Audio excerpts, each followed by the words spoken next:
everyone. Welcome to the first series of Pinnacle Talk Show. All right, my name is Ernie. I'm the co-founders of Propertyply and also the co-founder of Bespoke Habitat. I've been very active in the property space for a couple of years, and I do have a lot of journey sharing with a lot of individuals and guiding them what are the journey that they can do in their property portfolios investment. But over the period of time, there's also a lot of questions that's pop up to me, to reach out to me and ask me some of the questions, and I thought, hey, it would be fun to invite some of my other friends and they come in to give the personal point of view, and I thought this would be a good series to kickstart from here. So I would like to take these opportunities to introduce the rest of the friends to come in here for today's. All right, let's start off with Jolene first. Hi everyone, my name is Jolene. I'm the wife of Ernie. So together we have been in property investing for almost, I would say, more than 15 years already. And also we have 2 landed property, so 1 each. At the same time, we are very passionate into property investing. So we also run our own co-living businesses. So right now we are managing close to 3,000 tenants. Hi everyone, my name is Derek. So I've been a real estate agent for 3 years plus. And for the past 5 years, I've been doing some co-living units and investing as well. Hi, my name is Jason. I've been on the industry investment since about 20 years ago. And then myself been a real estate agent for about 15 years. Yeah. Hi everyone, my name is Wilson. I've been in the property market for around 8 years with my own investing journey. Currently, I'm running some co-living units as well as in the real estate industry space. So nice to see everyone.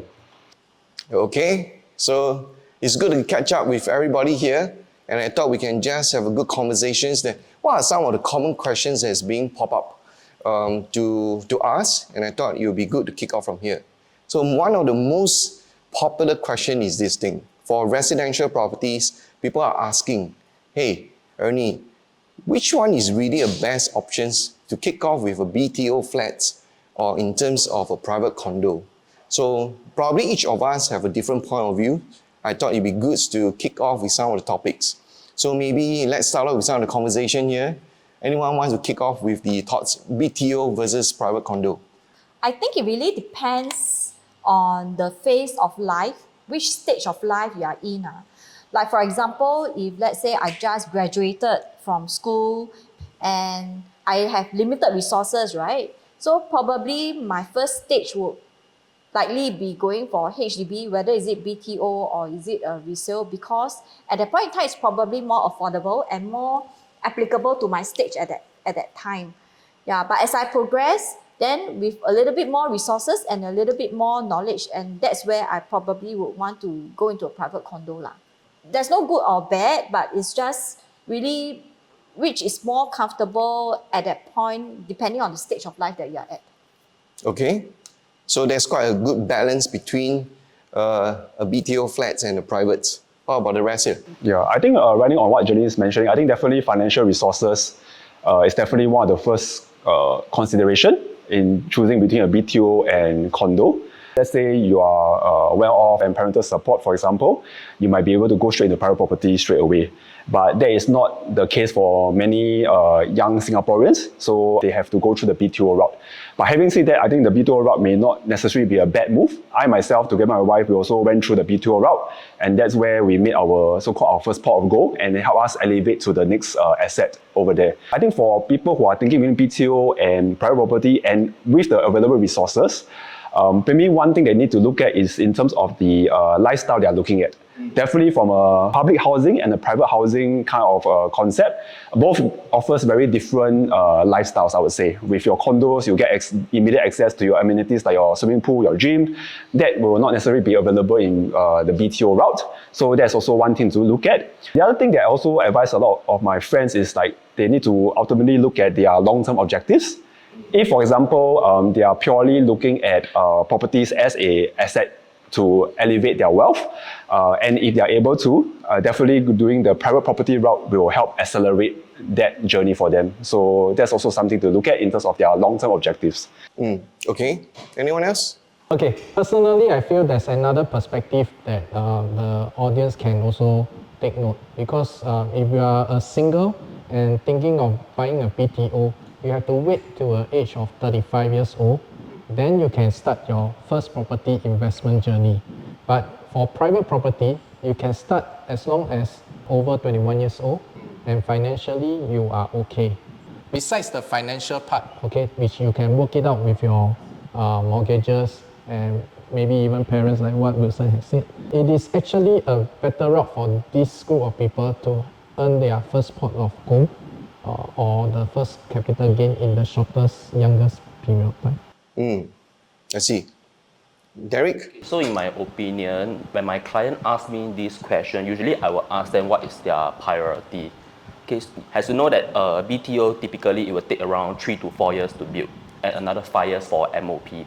So in total, we are talking about around 8 to 9 years. HDB BTO, you can only sell the flat after 5 years MOP.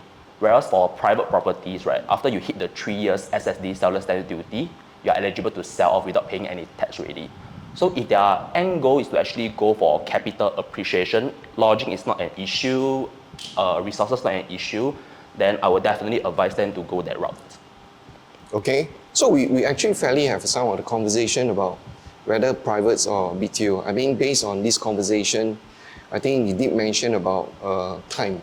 Right, times for the BTO process, probably 4 years of waiting plus 5 years of MOP, or even the recently 10 years of waiting. That probably could be opportunity cost that you really want to consider. Yes. Because in private, I think it's something that is really much shorter term. You probably after 3 years of purchase, the SSD, the seller stamp duty, once it is over, you do have options to sell and eventually probably makes plans on the next one.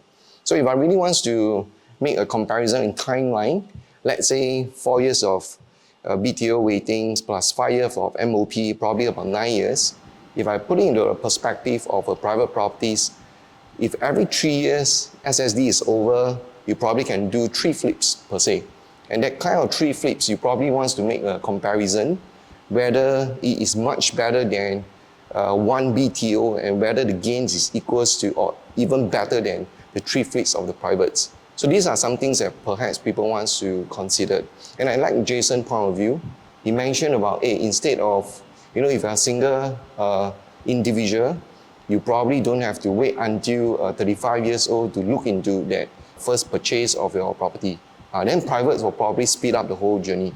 I think this is something that each of you as an audience, when you listen to this thing, you probably wants to make a decision, actually which one strike a better balance for you.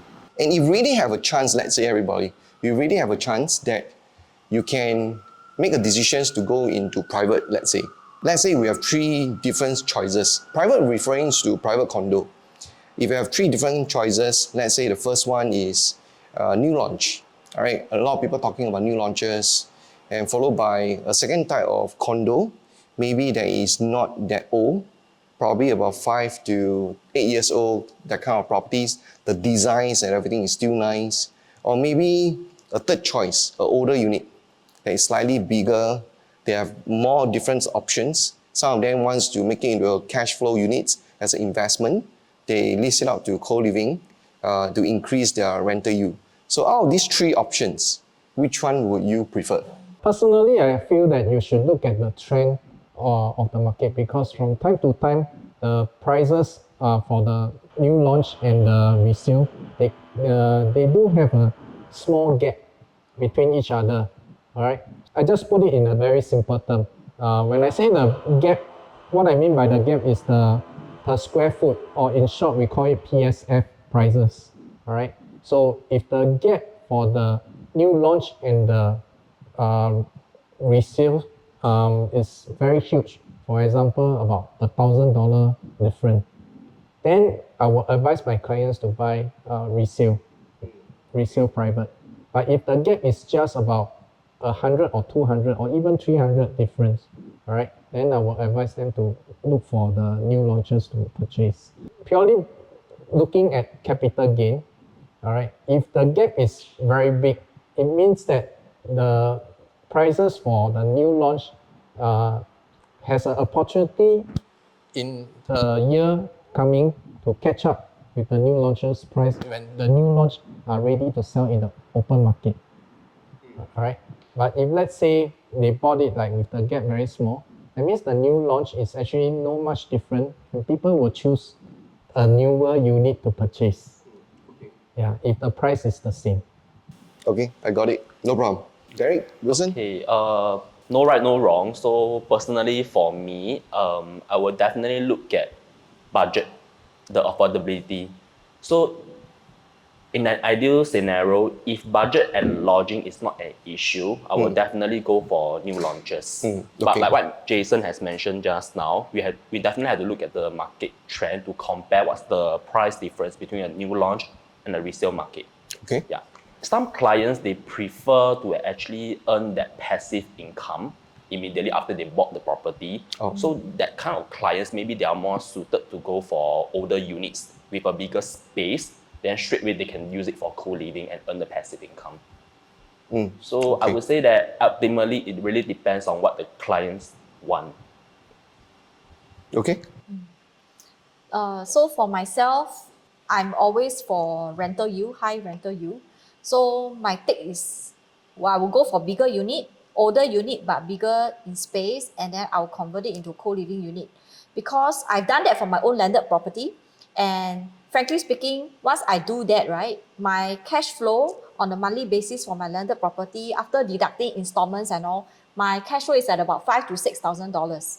So personally, I am always for the concept of high rental yield and to get cash flow lah. Can you elaborate a bit more to the audience? How does the co-living works for your properties then? Because they might not really understand how does it work.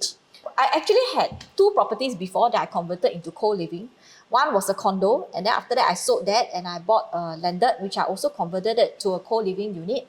What I did to my property for my landed is I actually have 8 studios inside my landed property, and each studio has its own kitchenette and its own ensuite bathroom, as well as its own washer dryer lah. And I rent it out, so I'm very specific in terms of the location that I'm looking at when I purchase the landed property.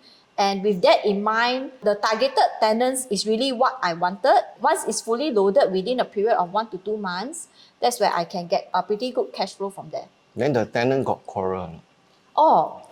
Because my landed property, right, the studios in the landed property is quite upmarket lah. Meaning to say, per studio, I'm looking at $2,700 to $3,000 plus dollars.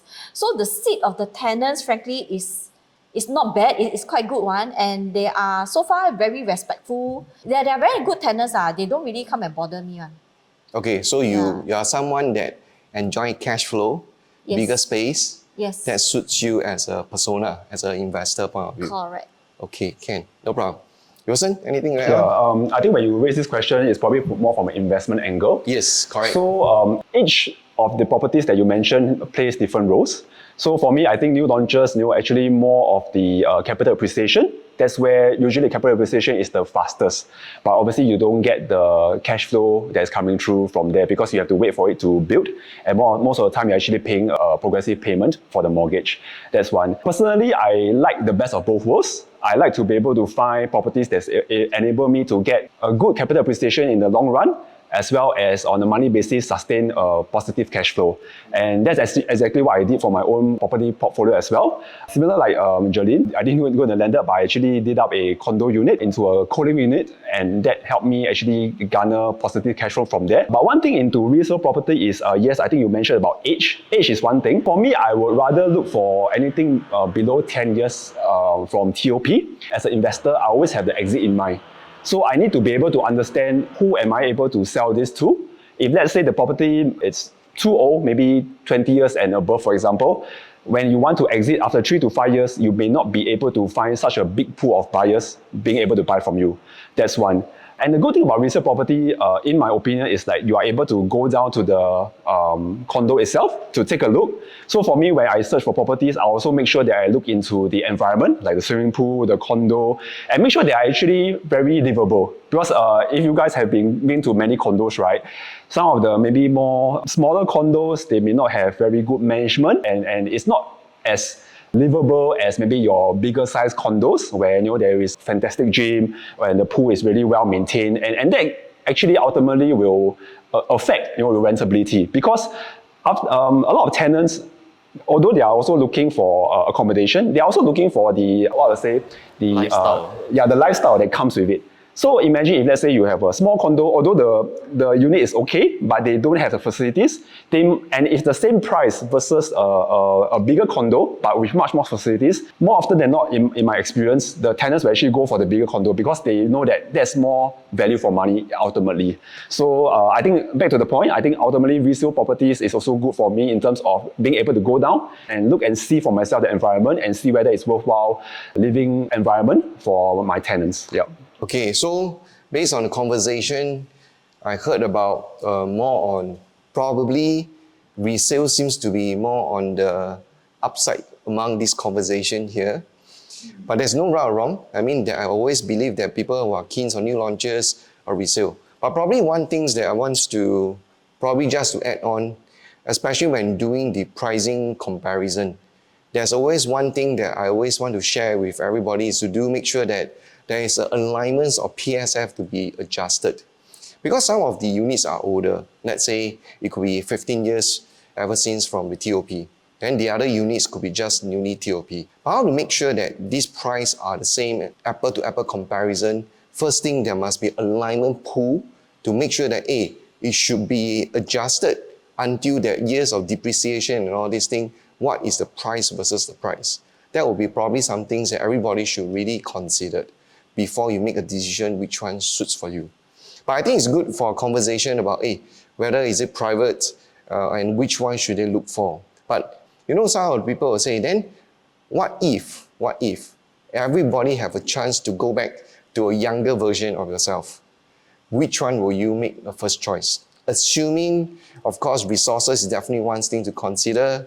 A decision, let's say now with better experience, which one will be a better options for you to kickstart? So for me, just a bit of background. As I mentioned earlier, I actually went through the BTO route with my wife. So it was quite an interesting journey because I think like what Derek mentioned, the waiting time is long.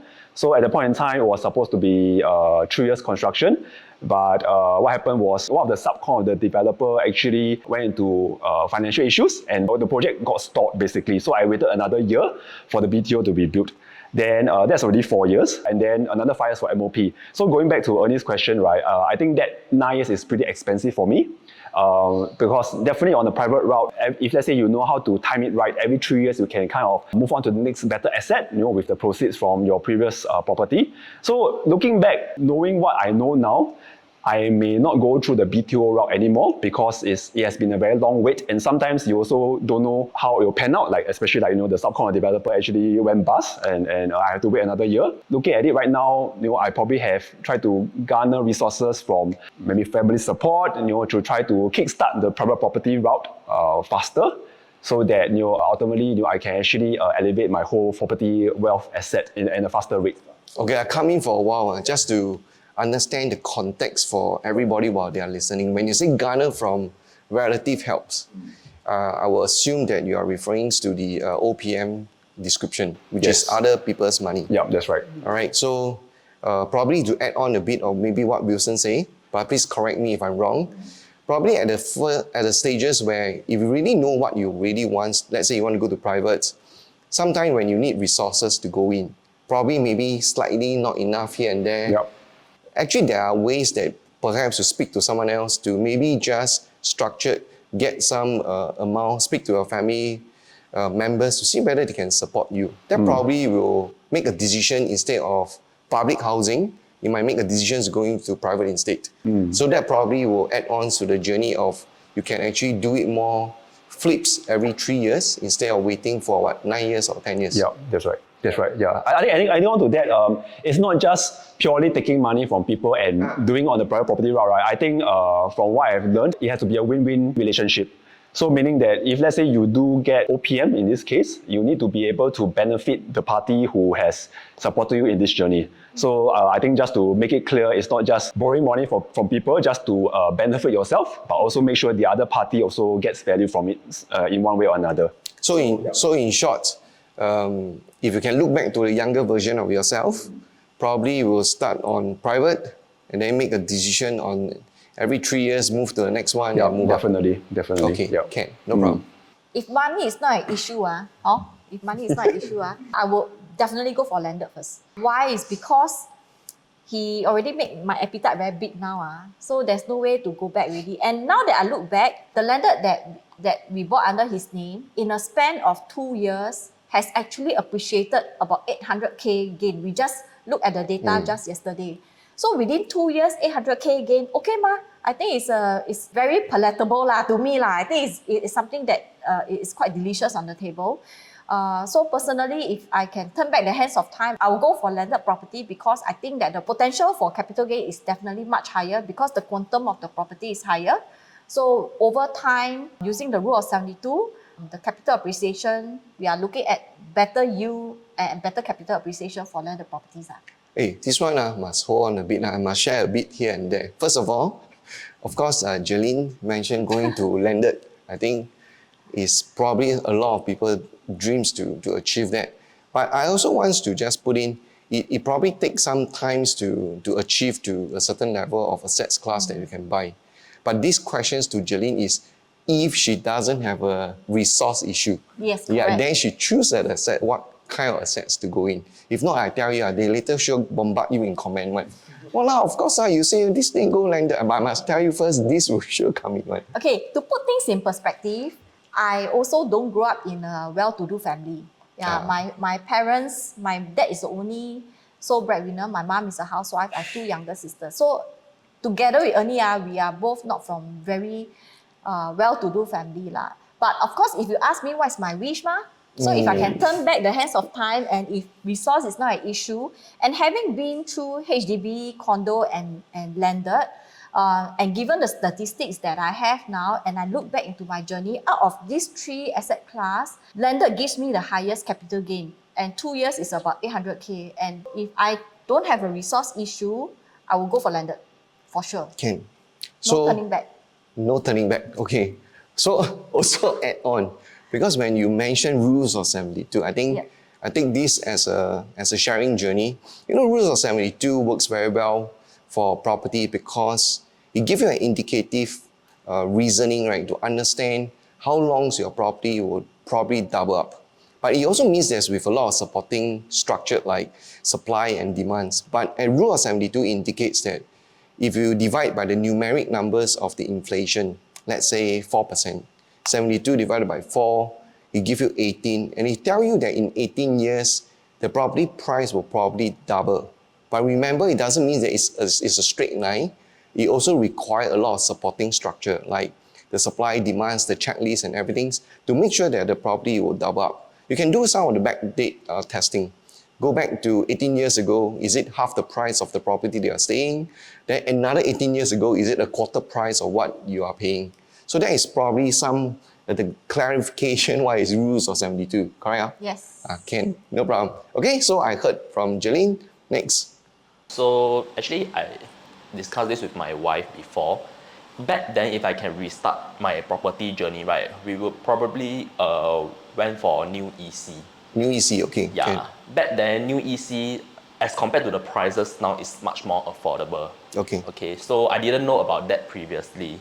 And right now, I'm staying in a resale EC, being the second owner. So I saw the transacted prices over there. The first owners actually profited a lot. So if I can turn back time, I will try to find investor in my new EC journey. Oh, And meaning like the OPM function. Yes, correct. Okay, OPM I see. function. I think the time to sell, when we sell the house, the profits that we have will allow us to accelerate our property journey even faster. We can see. straight sell one and perhaps buy 2 at the same time. Okay. So eventually you still want to, as a couple, you encourage eventually each of them to hold one property in their names. Definitely. That is the ultimate goal for the couple. Correct. Yeah. Okay, can. Being a Understand. Singaporean, buying a property don't need ABSD, so each of you has one golden ticket to waste it. Yeah. Golden ticket. Let's talk about what is golden ticket. Okay, golden ticket probably is just a lingo that we talk about it. All right, especially when we always have conversation. It means that, as a Singaporean, I can actually buy a properties without paying ABSD. So it is like a golden tickets given to me, and I want to really, really utilize it properly. But sometimes if you use two names to buy one property, it could be tenancy in common 50-50 or 99-1. It means that two golden tickets is being burned to buy one property. That is probably the context that, hey, if I have a chance, can I use one golden tickets to buy one property as a couple? So I have a chance to buy two property as a couple in total. All right, so to clarify that. Yes, correct. Can, When I first heard about these questions, there's a lot of memories that came to my mind because back then the rules are very different for property. All right, we don't have a 5-year MOP. Yeah, yeah, correct. There's no 5-year MOP. So the HDB that I first stayed, right, the PTO, I didn't borrow the loan from HDB. I took a bank loan. oh, private, okay. Yeah, I took a bank loan. I don't have a MOP. I only have a lock-in period of 1 year by the bank. Then the following year, I can immediately sell. Yeah. So I don't want to go through like what my mind is going through right now with everyone because the rules back then are very different. Yeah. But assuming the rules is what it is today, So which one will you yeah, choose? correct. If it's as it is today, right? I mean, like many of us, we have already said that going for the private is the best option and stuff like this. I will agree as well, but it also depends on the individual. I remember when I was young, when I don't have enough, right? And I don't want to depend on my parents. It's very tough. The life is very tough.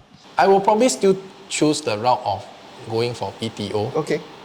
But I will learn because whether you like it or not, whether you buy PTO or you buy private property, you are already in this game. The journey lah. Yes, you are already in this game. You need to know the rules, the market trend, when is the good time to sell, when is the good time to buy, and then apply it when you see opportunity. So I would suggest maybe come for your course and then we can learn more. I know today is all about sharing. We are just talking about conversation. No, but seriously, I felt whether you whatever the market, the rules and things like change and things like that, knowledge is very important. Okay. I wish when I was young, right, I have people telling me like, hey, Jason, now the market is low. You know, last time there's no internet, right? Yeah. There's no internet. You know how we look at the trend or not? Hey, you don't say no internet, you will reveal your age already. Okay, never mind lah. Okay, audience. That's why I'm here today to share. Back then, there's no internet. When agents we look for property. We feed newspaper. I see. So looking at trend, the property price index and things like that. Right? We need to do it like very manually. I see. And nobody teach us. Yeah, it was all by the hearsay. Then we learn. But I wish I would have known some property guru back in my time, and then leverage on their knowledge, and then I will shorten my journey. People who are hearing it right now, this is probably an opportunity. Go know more gurus, okay, and then hear from them, see what is more suitable for you, and then take on the journey. Okay, will do. So I guess we have people that's agreed on private, then we have people that is on EC, then we have people that is on BTO, then we have one bigger appetite, landed. Wow, we have probably much different point of view. But to me, right, if I really have to look back, when I first started the journey, perhaps I will ask myself, then how can I afford it? In the sense that choosing a private condo. I'll still find ways to go in there. But definitely if I really go back, it might be very tough at the beginning of the journey. Yeah. However, the first things that I always look back is actually the change of the mindset. There's more importance on the decision, how you want to go through your property journey. Because every time most of the people, when they buy properties, I guess, it's always look into how deep the pocket is before they make a decision what to do. But perhaps maybe you break it down into the steps itself and look into a conversation of, hey, then how can I afford that class of assets class that you want to build? You just have to break it down, find solutions to add on, use a certain level of different thinking. Perhaps that is a chance that you can move up to maybe a private condo itself. So if I really have a chance to go back, I'll probably look through into private condo too, all right? And I really hope that our first series of simple sharing, those questions that you send it to us, we thought that it would be good to share it with you on stage. But if you have any any questions that you have moving forward, you want to drop us any questions, that will also be a very good questions for us to come back to the stage to share with you our different points of view. Please comment it below so we can continue to share more in the journey itself. And on top of that, you know, this is our first series of our Pinnacle Talks sharing. I hope you like it. Please give us some of the comments. Let us know how can we improve. We'll continue to add in more values to you in this journey. Okay? So everybody, thank you very much. Thank you. Bye-bye.